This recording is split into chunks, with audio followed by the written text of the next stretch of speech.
What is up, everybody? Happy Friday to you as we are 2 days away from the Buffalo Bills taking on the Minnesota Vikings, and things are getting more interesting by the minute, Ryan Mhm. Talbot. He is Ryan Talbot. I'm Matt Parrino. This is the Shout Buffalo Bills football podcast brought to you by Tops Friendly Markets.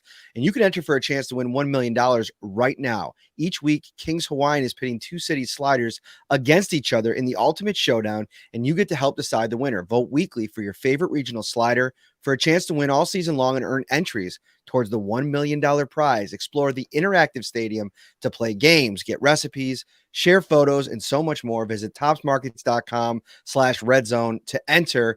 And Ryan, those Bills, they're playing, they're hopefully trying to, for Bills fans' sake, trying to play chess while everybody else is playing checkers, because I think nobody really knows what's going to happen on Sunday.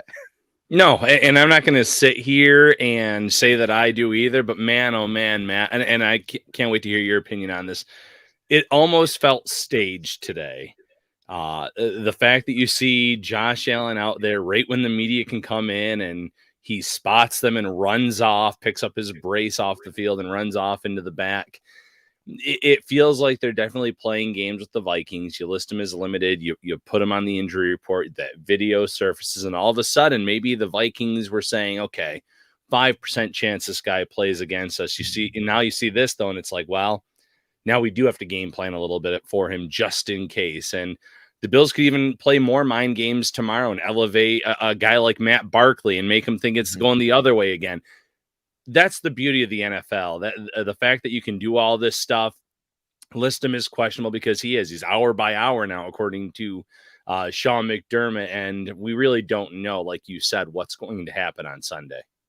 Yeah, and I think like the one thing I keep coming back to is what Stephania Bell said earlier this week. And it's like it could be like on a wide range of outcomes based on the injury. Like a lot of people want to talk about the injury that he had his rookie season, and maybe it's not as severe as that one is, and maybe that's why the Bills are more likely to give him a chance to play on Sunday. Now, the one piece of this that keeps having me kind of go back to thinking that he won't play is not practicing on Wednesday and Thursday, like being in the locker room, talking to the guys like Isaiah McKenzie saying, he's been kind of like a coach on the sideline during the practice portions, the first couple of days. The Bills aren't in the habit of letting guys not practice during the week and then putting them in on Sundays. Now that might apply differently to Josh Allen because he is the offense, right? Like he knows this thing, like the back of his hand.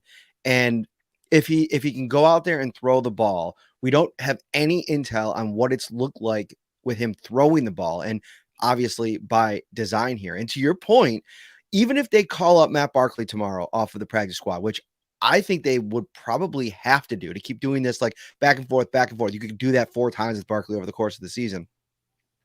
You could call him up with the idea that Josh Allen is still going to play on Sunday and then just not activate Barkley on Sunday. So the mind games are going to continue, and it's going to force all the way till the last minute the Vikings to prepare for both players. And they are different players. Like the Bills have talked about this week how they're not going to change their offense. And yeah, they're not going to change like the skeleton of their offense, but I just think certain plays probably get taken out based on Keenum's skill set. He can get out of the pocket. He can create plays out of structure, but not in the same way that Josh Allen does. So they're going to have to win a little bit differently in this game. They're probably going to have to employ the run game a little bit more, and that affects the game plan for the Minnesota Vikings. It's why you've seen the tiptoe dance all week. Yeah, Barkley, first of all, great point. You can activate these guys and elevate them, you can elevate them and you don't have to activate them on Sunday. They can be inactive. We've seen that numerous times with different players throughout the last few years with Buffalo. So something I'm anticipating happening. When it comes to the game plan, I agree completely, Matt. The skeleton can kind of stay the same in terms of what you want to do. You're not going to see, though, those design quarterback runs with Case Keenum. There was that video that was shared on social media yesterday where he got tripped up on one of those tackling dummies and almost fell backwards. Didn't have the same kind of agility and grace that a Josh Allen has in those scenarios, and it showed on a play like that. So, there's things that you can do. If Allen plays and if Keenum plays, I could see their offense being very similar in that I think getting the ball out quickly is going to be part of the game plan no matter what. If it's because of Keenum, it's because he doesn't have that the escapability of a Josh Allen. If it's Josh Allen back there, you don't want him taking hits to that injury. So I think that's going to be the same. I think you're going to see more of an emphasis on the run game with Singletary, with James Cook going in and playing a game against his brother. You're going to see some different wrinkles, whether it's Josh Allen or Case Keenum at quarterback on Sunday. I'm looking at the weather report right now for Sunday, and it's calling for a mix of rain, potentially some snow, high of 41, low of 31. So that could also impact things like, if the elbow is dinged and you're worried about Josh Allen, throwing the ball a lot, that might not be the kind of game where you do throw the ball a lot. You might want to like rely on your run game, whether it be him out of structure or Devin Singletary, James Cook. We can talk about that in a little while. The Cook brothers finally meet. This was a game that James said that he circled on the calendar when the schedule first came out. And I think let's talk a little bit about the run game too, because that's something that has to be deployed against this Minnesota Vikings team. How are the Bills, in your estimation, poised to bounce back from kind of a lackluster performance in the run game against the Jets? Because in a lot of ways, we're seeing them trust James Cook a little bit more. But does that mean that in this game against his brother, he's going to get more opportunities in your eyes? Maybe. I guess maybe is the best way. I think you're going to see more of a workload for Devin Singletary first and foremost, Matt. Even if Allen plays, I think that this injury, and I don't want to say there's a silver lining to it, because anytime your franchise quarterback gets dinged up, there's really nothing good about that. But the one thing that I'm going to say is it's going to force their hand in terms of running the ball more. And that's good news for Devin Singletary. And that's good news for James Cook. Because they did try to get Cook more involved in this offense and runs to the outside, letting him use that speed and that burst. So I see both being involved, but I see Singletary getting that 12 to 15 at least minimum carries in this game. And we saw what that did for this offense against the Packers and against the Chiefs, and what it did for Singletary. Cook himself, I've liked what I've seen from him. He had two really tough runs, I thought, in last week's loss to the Jets, where a defender popped him or hit him pretty good, and he bounced, stayed on his feet, bounced off of it, and kept moving forward. That's what you want to see from a young rookie at this point in this season, where he was known more as being that pass catcher. What was he going to do as a runner? And then when it comes to the offensive line, last thing I'll mention about the run game, Spencer Brown looks good, based on the injury report. Questenberry was dealing with a groin injury, and he's been practicing the last few days. So I think this offensive line is going to be healthier than it's been as well, and that bodes well for Devin Singletary and James Cook. The Minnesota Vikings are giving up 111 yards on the ground per game, one of the best run defenses in the league, probably in that second tier. After that, really good group. The 49ers, Titans, Ravens, and Rams are four of the best teams against the run, allowing less than 100 yards per game. Then it's the Chiefs. The Bills, actually, despite the last two games, they're still kind of hanging in there in the top 10. And then the Vikings are in the mix there with the Jets and the Jags. So this is a team that, statistically speaking, I mean, if you can run with your running backs, if Case Keenum plays in this game, if you can get upwards of 90, 100 yards in this game, I think you like your chances. That means you're moving the ball. That means you're probably getting some things done in the running game. And I also don't think that if Keenum has to play, he's somehow like, the drop off is so significant. There's a drop off from Allen to Keenum, but it's not going to be that significant to where I don't think he's going to be able to find a rhythm and find a way to make plays in this offense. Could he go out there and throw 3 interceptions and the Bills lose by a couple scores? Of course, that's always part of this thing. But the thing to me that stood out about Case on Wednesday was talking about the fact that he's been in every single situation that there is to be in this league at the quarterback position. He's been a starter. He's been a guy going in a training camp as the third quarterback that had to earn his place. He had to play in the middle of a game when he was the backup. He was put in as after a guy got hurt. Obviously, the Sam Bradford injury back in 2017, gave way to his most successful season of his career. So I think that, he's had time to download this system, get to a place. Ken Dorsey's had time to learn him as a player as well throughout the spring and the summer. And now they're probably going to put in a package that they think can be successful with Keenum. And listen, talking to all the guys in the room, and I know they're not going to come off of their confidence level at all. I mean, that's just not in their makeup.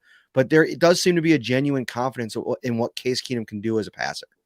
Yeah, and Larry in the chat, no, Allen is not out for sure. He's listed as questionable on today's injury report. We're just saying in the event that Case Keenum plays, there's confidence in him. And yeah, I agree. Again, you're not going to see him throwing the ball almost 70 yards downfield like Allen did on that final offensive play, but he can throw it around. He can hit those short intermediate routes. He has a really good receivers to work on. And yes, we've talked about the fact that Gabe Davis has not looked great the past few weeks, that the slot position has been a letdown overall this season, but he still has Stephon Diggs. He still has quality receivers in Gabe Davis, Isaiah McKenzie, a rookie like Khalil Shakir, Dawson Knox, and then some running backs that can catch the ball too. So there are going to be avenues and targets for him to hit in this passing game where they can move the chains. It's not going to be the same offense if he plays, but the one thing that Brandon Beane has done a really good job of these past few seasons is finding a quality backup in the event that something like this happened.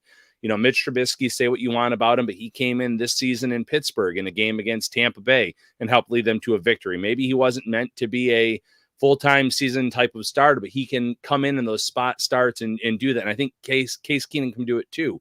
To Matt Barkley's credit, early on in his first tenure here with the Bills, he had to get called in, and he had some success. So the Bills know what they're doing. Ryan, that to me still is one of the most improbable performances that I've ever witnessed in pro sports. Like to come in off the street and have that game against the Jets. I still think about that sometimes. That's wild. It was quite the performance. So the Bills, they're going to have a plan in place if it is the Case Keenum show on Sunday. And I'm not going to sit here and say that there's no chance, no avenue or path for the Bills to win this game, because it's an any given Sunday league. We saw, I mentioned already, in Dallas, multiple wins for Cooper Rush. I've seen Andy Dalton win some games this year with the Saints. So backups win in this league, and it can happen, even though they're going against a very good Minnesota Vikings team. Mm-hmm. One of the best teams in town is over at Tops Friendly Markets. And right now, Christmas bonus is going on, and 'tis the season to save on groceries and all of your favorite gifts. Christmas bonus is underway at Tops Friendly Markets, which means shop at Tops and save $10 at all of your other favorite stores and restaurants. With over 25 gift cards to choose from, there's something for everyone on your list. And don't forget to treat yourself to some extra savings too. Save on great gifts like toys and games from GameStop or Toys R Us at Macy's, great family dining at Applebee's or Buffalo Wild Wings, that new big screen TV you want from Best Buy, and so much more just by shopping at Tops. Be Santa's biggest little helper with Christmas bonus from Tops. And for a complete list of available gift card savings, visit topsmarkets.com/Christmas bonus. On Sunday, Ryan, you mentioned Spencer Brown getting potentially back here. He's got a really good outlook going into the weekend. He's been dealing with that high ankle sprain and had some really good practices this week. You saw him, working. I saw him out there working back in with the group. And you look at the challenge that not only Spencer Brown, if he plays, or Quessenberry and Deion Dawkins face, and it's like, pick your poison, really. I mean, Zadarius Smith is one of the premier pass rushers in the game right now. And listen, I know the sack numbers aren't at, what you'd probably expect from Danielle Hunter, but on the other side, potentially a lot of the time going up against Spencer Brown, it is going to be tough sledding in there. And that, to me, is the biggest challenge for whoever plays quarterback, is how do the Bills neutralize this pass rush? Because, they've done a good job against certain defensive fronts when they've had to really game plan to take a specific player out. But I feel like one of the reasons the Jets game was so difficult is because of, production across the line. And I'm not comparing this Minnesota defensive line to these guys, but the more work I've done on them, they just, on both ends, present a really big problem. Smith in particular, that matchup against Dawkins is going to be must-see TV. Yeah. How do you counter that? Well, you counter it with the screen passes, the quick passes. I think this could be a sneaky game where Nyheim Hines ends up with 4 or 5 receptions minimum.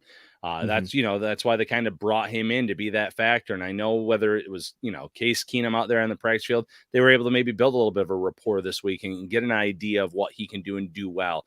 If you can hit on one of those, a screen pass or a quick pass where the defense is in the backfield and you can get a big hitter there, all of a sudden that defense that wants to pin its ears back and go after the quarterback kind of has to sit back a little so they don't get hit with another play like that. So, that's Buffalo's best offense possibly is making the Vikings defensive line have to sit back and play a little, maybe feel a little uneasy about we can't attack them because they've already hit us with a big hitter to Hines, or maybe it's to James Cook, even Singletary. Singletary's been very good catching the ball these past 2 seasons when given the opportunity. So they can hurt you with their backs. They can, the depth of target for Josh Allen the last few weeks has been pretty far downfield. I think you can see them going back to those quick hitters, getting it in Diggs' hands and letting him do the work after the play. Same with Gabe Davis and company. So that's going to be the best offense for the Bills, in my opinion, Matt. Let's go to the back seven. Before we do, I saw a comment in there about Spencer Brown. He was full in practice on Thursday and Friday. No designation on the Friday injury report. So all signs point to Spencer Brown returning. You had Dane Jackson on the injury report early in the week. He was limited with a neck injury. He's been full the last 2 days. Kyer Elam went from limited with the ankle on Wednesday to did not practice the last 2 days. He's listed as doubtful.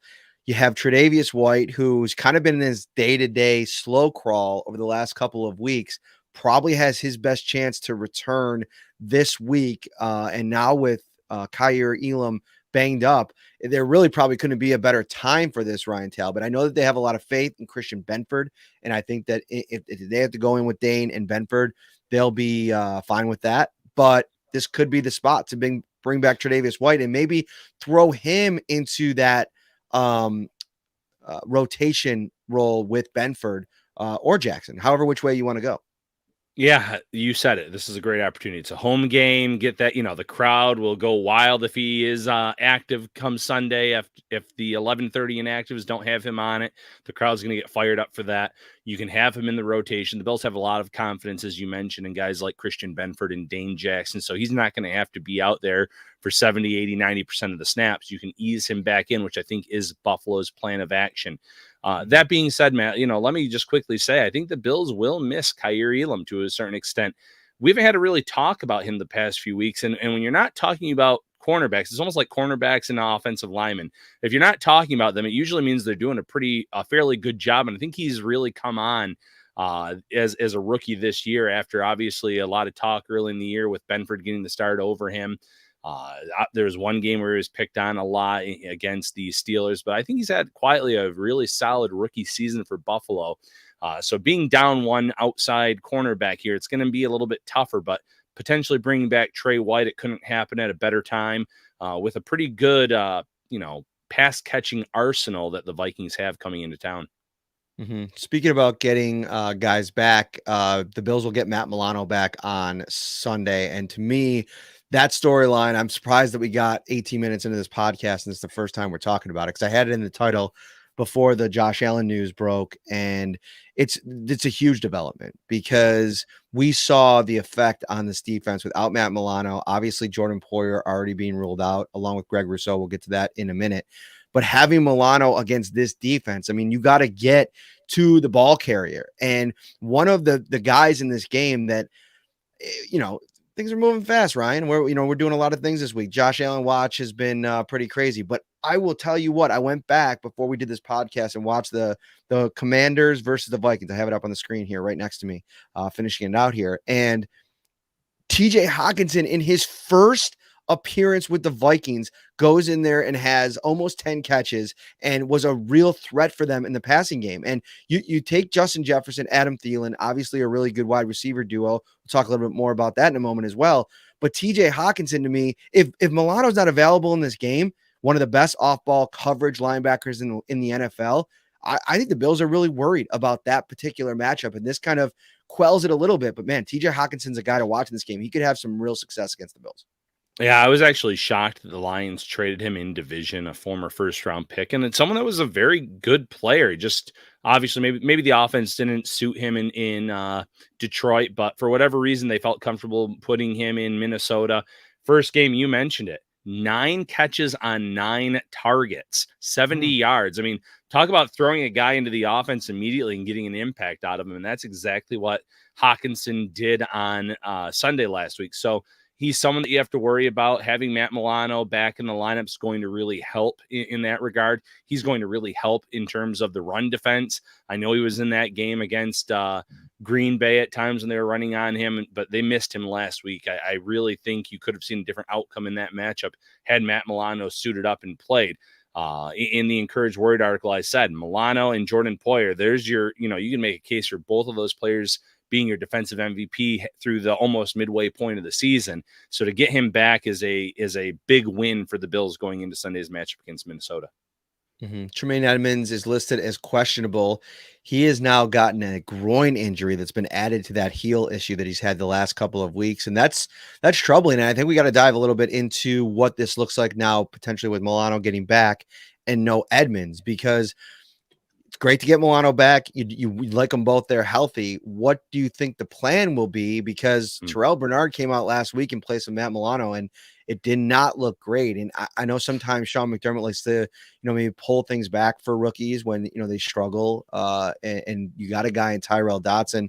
Really, you got a couple guys. Tyrell Dotson. I think you could put Tyler Matakevich in that role. I know you rely on him quite a bit on special teams, but I think Dotson could be the play right there next to Milano. Yeah, Dodson's a no-brainer for me in terms of getting him into the lineup if you're not going to see Edmonds on Sunday. Obviously, Edmonds listed as questionable, still a chance for him. But I feel like Dodson, when he's had to play and play in place, especially of Edmonds, has looked the part. He's played pretty well.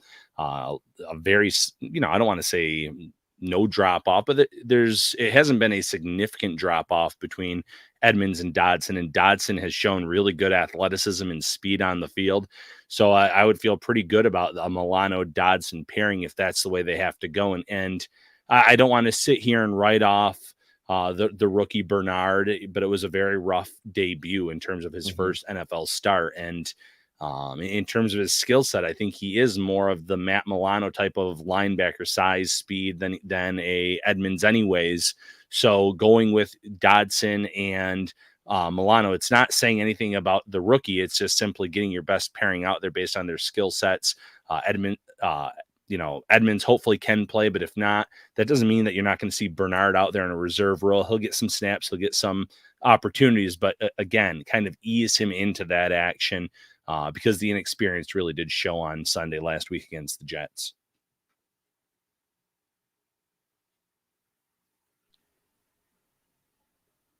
Lost you for a second there. Do I got you now? No, I thought I lost you. Yeah, you were your head was turning frozen. I didn't know if that was on my end or yours. I got a little nervous there. Just a little fuzz there for a second. We're all good here. But it's a perfect transition point because we got to get into our keys to the game, and brought to you like every week. It's brought to you by Value Home Centers, and you can get over to Value right now. Check out their weekly ad over at the website. I mean, you can get, they have deals on paint, grilling equipment, all the best tools and toys that you can find.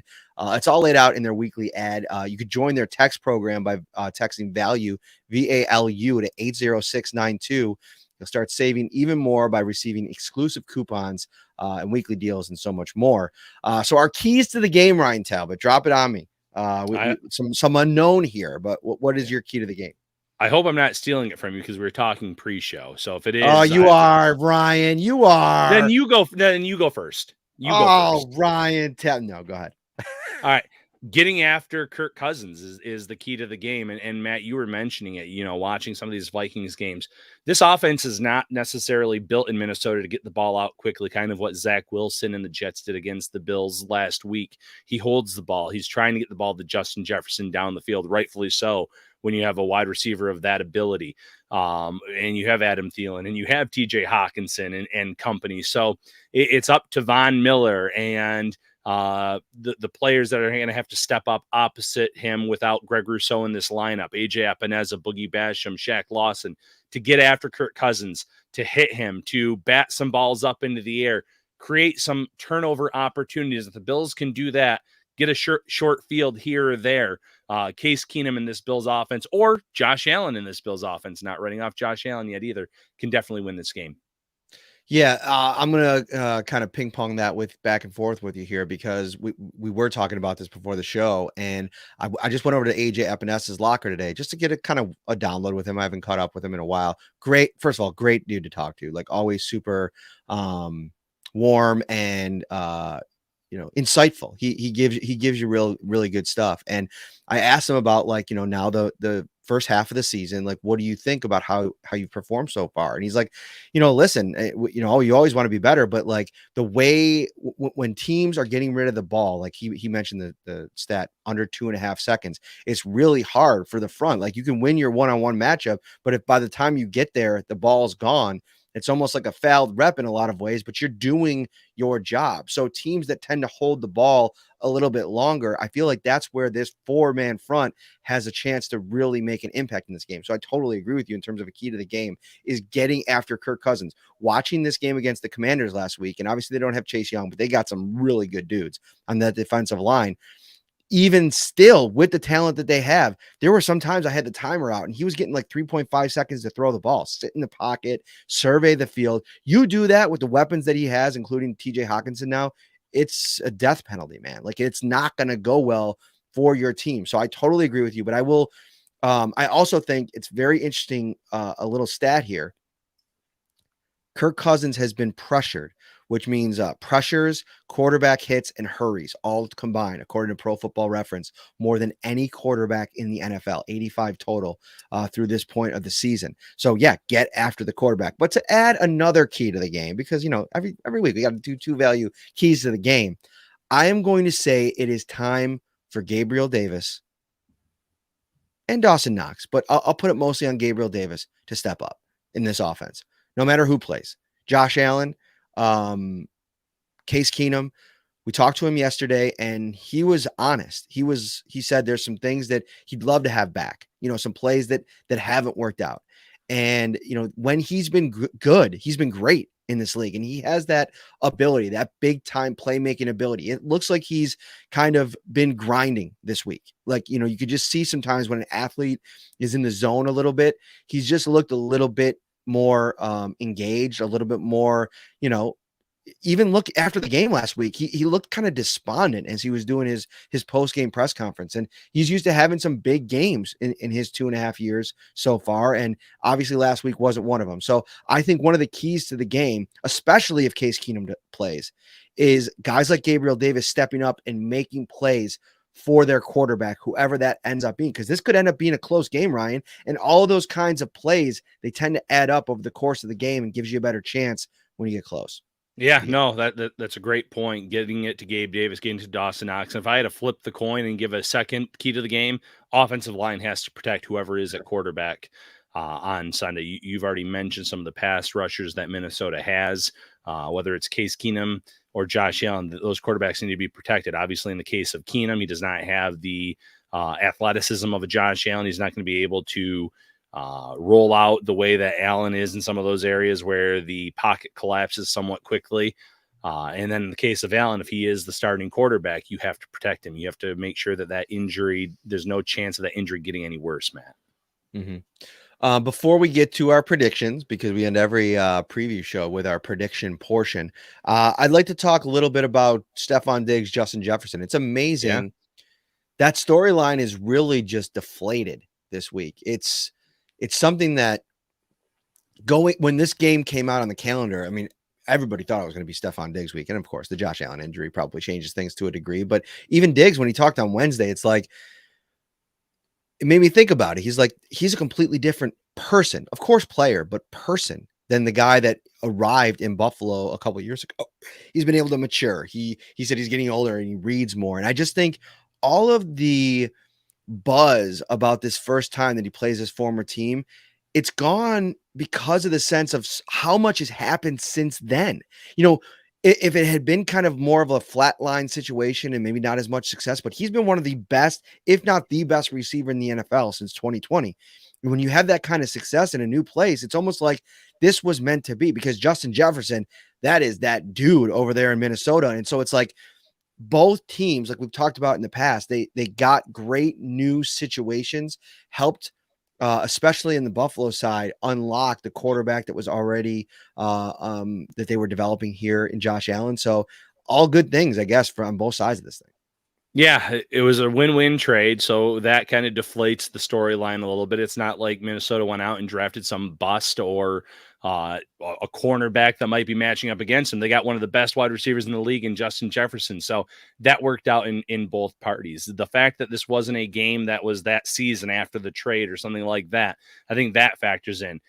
You said it. Diggs has become he's I don't want to say matured, because he was always a mature player, but you said it, he's someone that's maybe not as upset about the way things ended. He had a lot of great things to say about Minnesota this week and the organization, and he's never really bashed any players. He just needed to get out of that organization, become a number one wide receiver. He felt that was not something that was being given to him in Minnesota, and that immediately happened in Buffalo. So there's no real ill will. He's going to be really happy to see some of those guys that are still in the organization that were his teammates back then. Obviously, Thielen being one of his best friends.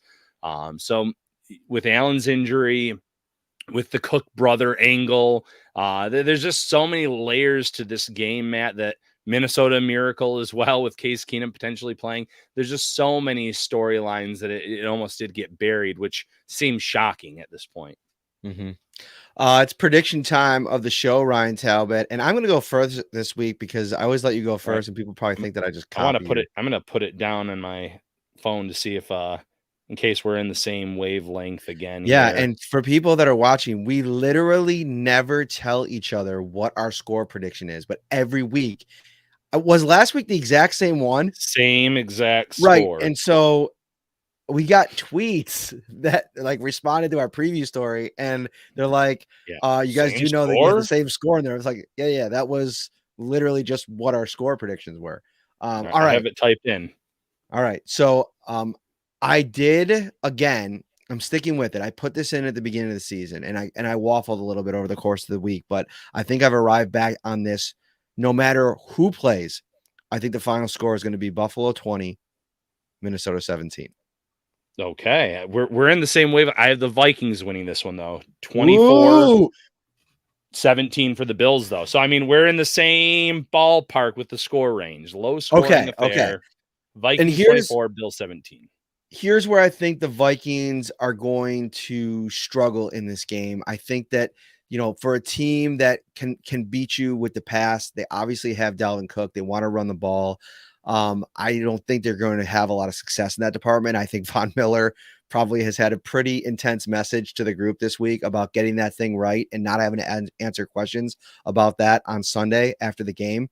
And so I think they'll do really good against the run and then force Kirk Cousins into some interceptions. If you can get around Kirk Cousins, hit him, sack him, make him play off balance, that's when I think you're going to really start to find some success, some turnover on downs perhaps. Although one little note, I was going through the media book. They don't go for it on fourth down that often. I think they're like something like 3 for 6 on the season. Hang on, let me bring this up. Oh yeah, here we go. On fourth down this season, the Vikings are 3 for 5, 60%. Teams are converting at 50%, 7 for 14 against them this season, and the Bills are also 7 for 14 themselves this year. 40%, 40.4% on third down also. So this is an offense that, listen, they haven't played a lot of tough teams. They have some really good players on both sides of the ball, but I think that they've just been coasting a little bit. And I think this is a game against a pissed off Bills team that's going to find a way to win. And I think this is the Sean McDermott. Like, if you wanted to kind of put together a list of things to happen leading up to a game to give Sean McDermott the ability to jack up his team for a game, this is the perfect opportunity. You might be down your starting quarterback. You got your ass kicked last week in the trenches on both sides of the ball. I mean, can you just imagine the meeting rooms this week and the messages that he was sending to those guys and the kind of juice they're going to come out and play with on Sunday? Jordan Phillips was walking around the locker room today with a t-shirt and it said, no, I don't like to swear on the show, but it just said, fuck them. And that's what it said in big, bold letters. And so I think that that's kind of the attitude that they're going to bring into Sunday. And so I'm sticking with the Bills. I think they're going to win 20-17. And I think it's going to be a very close game.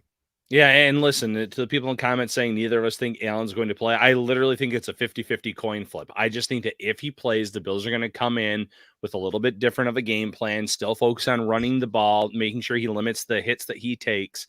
So I don't see that being as high scoring as usual. Yes. Every once in a while, we get a little spicy, Jake. We got to keep you guys. We like to think of this as a very family friendly show, but sometimes we just got to bring you, the raw, uncensored truth from the locker room. Now, we're not going to bring you uncensored video from the locker room. That would be a bad idea. And yikes. Just going to say that, throw that out there. Listen, it's a real dangerous game that we play in there because you really got to get the shot in tight. I do some like cell phone videos sometimes. I put one out of Gabe this week, Isaiah. You just have to really be careful. And I know that the person that I think was there from 2 isn't usually there. I've not seen them around a lot at sports things. So that's tough to like knowing the dynamic of the room. If you don't know what we're talking about, I guess just hop over on Twitter. We're not going to get too far off. Yeah, we had a blood moon this week and a full moon this week. If you've been covering the Bills, so a little bit of both full moon coverage here at One Bills Drive. All right, I think that's gonna do it. Yeah, we're gonna end on the moon note. But for all of your game day and tailgating spreads, Tops has you covered. There's a transition. Perfect. Worked out beautifully. Tell us more about those spreads at Tops, Matt. Dude, this is off the rails. Okay. All right. All right. Can I read this? Do you think? Yeah, you got it. The Carry Out Cafe, Ryan Talbot. It doesn't even have to be game day, Sunday. It could be any day. Hot to go, fresh, large, and cheese. Can't do it. $14. Yes, you know it by now. Yeah. The jumbo chicken wing count, 10 count, $14. The legendary breakfast pizza, $20. The taco log, 6 counts. Pizza logs too, $7.69. Baby back rib sections, $5.99 a pound. Sub sandwiches, wraps, apps, sides, so much more. Visit topsmarkets.com/redzone for the complete menu of ready to enjoy fan favorites. I think we'll get out of here on that note. Yep. The Bills player could have used a wrap on a few days ago, right? Have a good weekend, everybody.